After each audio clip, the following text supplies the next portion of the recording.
that it was from another age. In fact, many stories from around the world have that same story, the cataclysm, that the survivors would come into a new world that you could say is the same as that Sith Empire that you see. And this is where we are at in that cycle, a new hope, where people are being told that the Jedi you hear about are not just myth. They're real, are still about. They never died off. And that's why you have people like Disney changing the message. And that you will see that being carried on as they go on. They will completely destroy as much as they can the original 6 films. Now, me not being an expert in them films at all, in fact, expert in any films at all, but already can tell you that they were bringing stories out that will start questioning or making those 6 films obsolete, making the messages obsolete. The whole of the Jedi must end within the sequels, just a message. And if you don't believe that messages be in films, then take a look at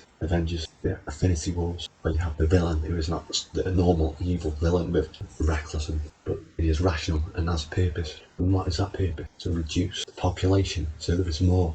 Now that is not a new thing. That was started by the Illuminati in the 1800s, carried on, and it's still carrying on today. We are losing our freedoms right now, as I speak. We're hearing the trade wars between China and America. Interventions had to be done to remove that president that was causing not just aggression with China, but bringing back the race riots of the 1960s. And that is just completely disgusting, and it just shows that politicians do not care about the people. The people that vote them, who they're supposed to represent, they are not represented. They are abusing power, and where they get this from is from the religions that they believe. You don't get this from India with their religions of self-enlightenment. No, you get the religions where they're always talking about evil. They're making evil an entity. It's not a choice like it's supposed to be. It's making out that, if you do this, you're going to hell. You're doomed if you do this. We're already sinners before we're born. And this is what I mean. This is you are what you are taught. And when people have been criticising you, for saying that, these were made for children, that's exactly why they were. Because that's when the mind of a child is most brilliant, as you heard. And it is, but it soaks in all that false knowledge too. Just think, if you were not taught about the Bible and stuff like that at school, at a young age, how would you know? Unlike nature, you would not know nothing about it. Nature, the strongest force on this planet and throughout the cosmos itself, is due its respect and deserve. Those sun gods and knew they didn't worship the sun. They had respect for what he gave them. They knew that it wasn't some imaginary being that gave them life. It's the sun that was giving them life, and the plants and the trees and everything else, symbiotic life and environment, all need each other. So the story of the 7-day thing, you need trees and plants to create oxygen first. So when we look through these sites, we see these huge boxes, which we cannot even do unless we have perfection power tools, and we look at the measuring they're doing. And this is only being allowed since we've had the technology today to be able to see how precise they are. And this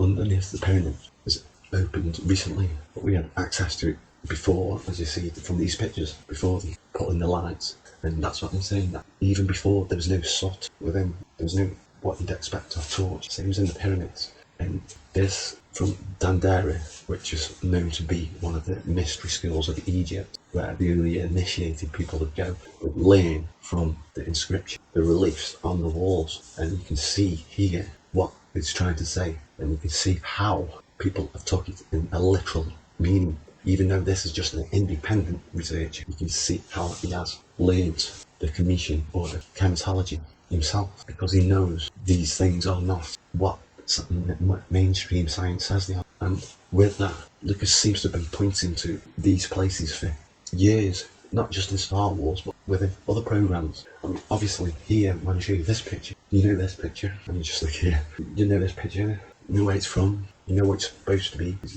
Yavin, the Jedi, the later Jedi Academy, but where they took off to destroy the Death Star. One of the stupors, the temples in Mexico, Palenque, and But then there's other films, not which he directed, he produced and wrote, like Indiana Jones, which is named after his dog, which is like, I didn't know this. Obviously, these facts are written down for, just like this set was done. These clothes are made just so you know, just like the superheroes, how would you know them without their costumes? And that's why they're there for. It's just that simple. And when we look at these structures, how can you say that? Even with the cranes and technology we've got today, we still cannot build such structures like pyramids. And then we can see the same thing across the world, where there's polygonal shapes, walls, and we're finding out now that, well, we've had these earthquakes which have just shook down every other building modern. These have still stood. And you're finding out that that's their purpose. There's no mortar needed. They were all cut and made perfectly interlocking bricks. Who would go through that trouble? It's like getting a huge stone, house-sized stone, and carving out the rooms just for a family home. It's just something you wouldn't do. And there's things that we were doing so easily. We use the things that we can easily manage today. It's like when we're building houses, look at the size of the bricks, we can manage it. But look at the size of these, and look at the size of this. Right? How many people would it take to build these? And when we're going back to those huge granite blocks, you have to remember that every stone, you always need a harder stone to work, carve it and cut it. This cannot be done by simple copper tools. That dynasty era was copper tools. In fact, they wouldn't even make a mark on it. In fact, you can see the difference in the inscriptions. Look at this polished stone weighing over 100 tons with a perfect airtight fitting lid. And then look at this scrawny inscriptions on it.